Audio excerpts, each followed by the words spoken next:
Salut et bienvenue sur la chaîne YouTube de Foil Magazine. Bienvenue au Maroc, je suis actuellement dans la région d'Essaouira avec la team Foil Attitude. On est là pour tester du matos et réaliser de belles images que tu pourras voir prochainement sur le web magazine mais aussi sur la chaîne YouTube. Je tiens encore à les remercier car c'est Foil Attitude qui sponsorise cette vidéo aujourd'hui. Allez, fini les blablas, aujourd'hui on va parler d'un sujet crucial et hyper intéressant pour les passionnés de foil. Quelle est la différence entre un mât en aluminium et un mât en carbone? Que ce soit aussi bien pour la pratique du wing foil, du surf foil, du kite foil, etc., etc. Comprendre la différence, ça va t'aider à faire le bon choix lorsque tu devras soit te mettre au foil ou alors si tu veux progresser. Et il faut dire aussi que la taille de ton porte-monnaie va aussi influencer sur ton choix. Mais bon, fini les blablas, c'est parti, générique. Pour commencer, pourquoi est-ce si important de connaître la différence entre un mât en carbone et un mât en aluminium? Dans toutes les pratiques, le mât joue un rôle essentiel dans les performances de ta pratique de ton sport. Il impacte la rigidité, la réactivité et la glisse, et même le poids de l'ensemble de ton foil. C'est pourquoi il est essentiel de savoir ce qui correspond le mieux à ton budget et à ta pratique. On commence par le mât en aluminium et quelles sont ses principales caractéristiques. Le mât en aluminium est fabriqué à partir d'alliages en aluminium, comme son nom l'indique. Il est souvent renforcé par des traitements thermiques afin d'améliorer sa résistance. Il est généralement plus lourd que le carbone, mais il peut apporter de la durabilité et surtout une très bonne solidité. Maintenant, les avantages du mât en aluminium. En premier, bien évidemment, son prix. Et oui, le mât en aluminium, c'est un prix plus abordable. Du coup, c'est une option plus économique, particulièrement pour les débutants ou ceux qui cherchent du matériel de qualité sans forcément exploser leur budget. Ensuite, deuxième point, le mât en aluminium, c'est du costaud. Quand tu transportes ton matériel, tu as moins à te soucier des chocs. Si en plus, quand tu débutes et que tu as tendance à le cogner, pas de problème, avec un mât en aluminium, tu auras zéro souci. En plus, comme c'est résistant au choc et à l'usure, ça le rend vraiment idéal aussi dans les conditions difficiles. Et tiens, toi, derrière ton écran, pendant que j'ai toute ton attention, si jamais tu veux me soutenir et m'encourager à faire toujours plus de vidéos, n'hésite pas à liker et à t'abonner si ce n'est pas déjà fait. C'est le petit bouton ci-dessous. Ça va favoriser l'algorithme YouTube qui mettra plus facilement cette vidéo en avant. Et c'est ce qui me permettra de te proposer toujours plus de contenu. Alors par avance, je te remercie. Malheureusement, il n'y a pas que des avantages avec un mât en aluminium. Eh non! Le poids, eh oui, le principal inconvénient du mât en aluminium, c'est son poids. Il est forcément, quoique ce n'est pas toujours le cas, mais la plupart du temps, un petit peu plus lourd que le mât en carbone.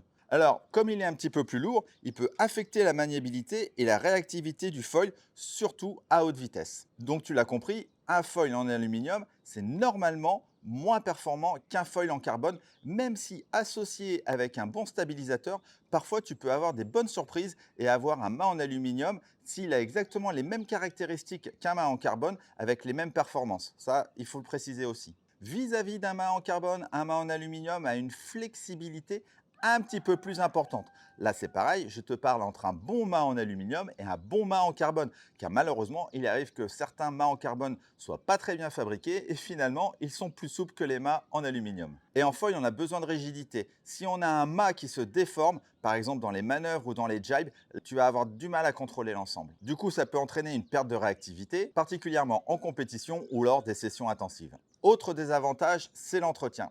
Et oui, l'aluminium avec la visserie, ça s'oxyde, surtout si tu navigues en mer. C'est pourquoi avec un ensemble en aluminium, il est crucial pour moi de toujours tout démonter et tout rincer. Sinon, si tu ne le fais pas, les pièces en aluminium avec la visserie, tout va se souder. Et là, tu vas te retrouver avec des grosses galères. Et sur les forums, on en voit beaucoup qui disent « Comment on fait? Je n'arrive pas à dévisser mon foil, tout est soudé. » Eh bien là, j'ai envie de te dire, c'est déjà trop tard. Donc toujours mettre du TEF-gel, toujours rincer et toujours bien démonter son matériel en aluminium. Alors certaines marques proposent des anodes sacrificielles directement sur le fuselage pour éviter cela. Ça fonctionne, mais quand même, par précaution, moi je préfère toujours tout démonter. Donc l'aluminium, c'est un petit peu plus galère au niveau de l'entretien. Et enfin, dernier petit point négatif, la largeur ou la corde de ton mât.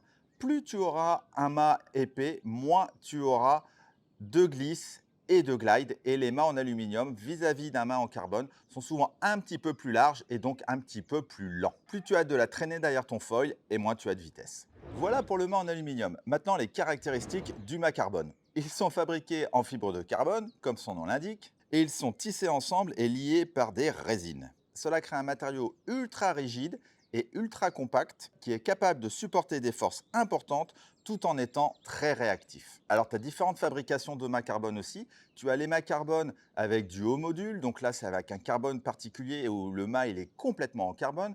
Tu as des mâts en carbone avec des cœurs aussi qui sont fabriqués, donc où l'intérieur est fabriqué avec une autre matière. Bref, tu as différents mâts en carbone aussi. Ça, je ferai peut-être une vidéo spécifique là-dessus. Là, vraiment, je ne veux pas rentrer trop en détail dans les différents types de mâts carbone. Ce qui nous intéresse aujourd'hui, c'est de savoir quels sont les avantages du mât en carbone. Normalement, le principal avantage du mât carbone, c'est son poids.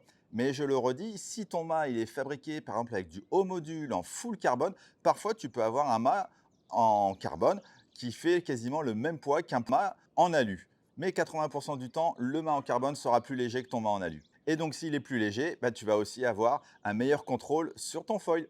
Le carbone offre une rigidité quand même beaucoup plus importante que le mât en aluminium. Même si c'est toujours pareil, hein, c'est pas évident, je le redis aussi, un mauvais mât carbone peut être plus souple qu'un mât en aluminium. Mais normalement, il résiste beaucoup mieux aux déformations, sous pression et dans les manœuvres à haute vitesse, et donc des performances accrues, notamment en compétition. Comme il est généralement plus fin et qu'il a une corde plus fine que le mât en aluminium, tu as une meilleure glisse. Pour moi, c'est surtout ça qu'il faut retenir, c'est la glisse, le glide. Avec le mât carbone, cela n'a vraiment rien à voir. Personnellement, je trouve que le mât en carbone, ça change tout. Maintenant que je suis passé que avec des mâts en carbone, je t'avoue que j'ai du mal à revenir avec des mâts en aluminium. J'ai plus de vitesse lors de mes manœuvres ou tous mes tests de nouvelles manœuvres. J'ai plus de glide, j'ai plus de glisse, je reste plus longtemps en haut, j'ai donc plus de temps pour faire mes manœuvres, par exemple pour les tacs. Donc vraiment, quand tu as essayé le mât carbone, après, c'est dur de revenir en arrière. Autre chose importante, la plupart du temps, quand tu as un mât en carbone, tu as aussi un fuselage en carbone. Alors, ce n'est pas toujours le cas. Là, chez Foil Latitude, comme tu peux le voir ici, on a le mât carbone avec un fuselage en alu, parce que le fuselage en carbone n'est pas encore arrivé. Mais en termes d'entretien, si tu as un combo full carbone, eh bien, tu n'as pas les problèmes qu'on a vus avec l'aluminium concernant l'oxydation. Et ça, c'est important pour beaucoup d'entre vous, surtout si vous êtes feignant et que vous ne voulez pas tout démonter. Une fois de plus, personnellement, je préfère toujours tout démonter et tout rincer. C'est une sécurité supplémentaire. Mais en tout cas, l'avantage du mât carbone et du fuselage carbone, ou même avec un fuselage quand même en aluminium, c'est que tu n'as pas ce problème d'oxydation. Donc, grâce à sa rigidité, grâce à sa légèreté, le mât en carbone t'offre plus de vitesse et une conduite plus stable et des manœuvres plus radicales. C'est le matériau préféré des riders professionnels et aussi de tous ceux qui recherchent de la performance. Les inconvénients du mât en carbone, eh oui, parce qu'il y en a aussi malheureusement. Le mât en carbone peut représenter un investissement conséquent. On parle là quand même d'un prix peut-être 3 voire 4 fois plus cher qu'un mât en aluminium. Du coup, cela le rend moins accessible, surtout pour les débutants ou les pratiquants occasionnels. Tu as certes l'option de l'occasion, mais attention, les mâts en carbone, tu peux avoir des micro-fissures ou autres. Donc si tu achètes un mât en carbone aluminium, il faut vraiment faire attention à ça. Bien que plus rigide et performant, le mât en carbone est aussi plus fragile que l'aluminium, comme je viens de te le dire. En cas de choc pendant le transport, si tu le cognes sur un rocher. Donc attention aussi, hein, c'est quelque chose qui est plus cher, mais il faut en prendre encore plus soin. On arrive vers la fin de la vidéo, donc quel choix faire entre un mât en aluminium et un mât en carbone? Si tu débutes, si tu cherches un mât pas trop cher, pas trop compliqué et avec quand même de la rigidité, ne réfléchis pas, tu prends un mât en aluminium. Si tu veux un mât plus performant, avec moins d'entretien, mais plus fragile, mais qui va t'apporter vraiment beaucoup, beaucoup plus de performance sous les pieds, de vitesse, de glide, et que tu as les moyens de t'en acheter un, prends un mât en carbone. Pour les pratiquants intermédiaires qui voudraient quand même s'acheter un mât en carbone, mais pas un mât trop cher, attention avec les mâts en carbone qui ne sont pas toujours trop chers. Tu peux avoir de mauvaises surprises, malheureusement, en termes de rigidité. Je le redis, la rigidité, pour moi, c'est ce qu'il y a de plus important en foil parce que c'est ce qui va te permettre d'avoir un maximum de réactivité sous les pieds et c'est ce qui va te permettre de performer également. Donc, c'est toujours pareil. Si tu as l'occasion, beaucoup de marques font ça maintenant, des test day, des journées test. Essaye le matériel avant de l'acheter ou alors n'hésite pas à m'envoyer un petit message. Si j'ai testé le matériel et que je le connais, je te répondrai en toute franchise si tu fais le bon choix ou pas. Me concernant, je le redis, maintenant que je suis passé sur un mât en carbone, je ne peux plus faire demi-tour.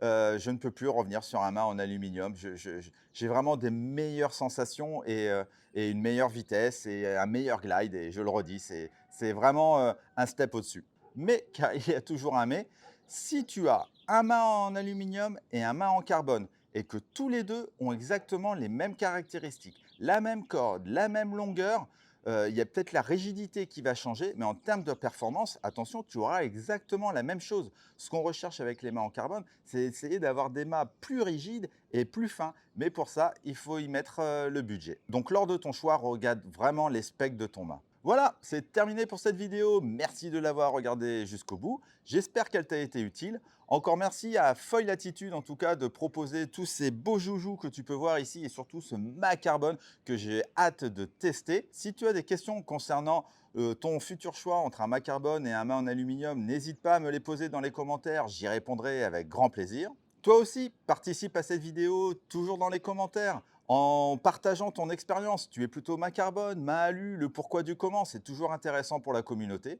Et quant à moi, je te dis à très vite pour de prochaines vidéos du monde du foil sur Foil Magazine. Ciao, ciao!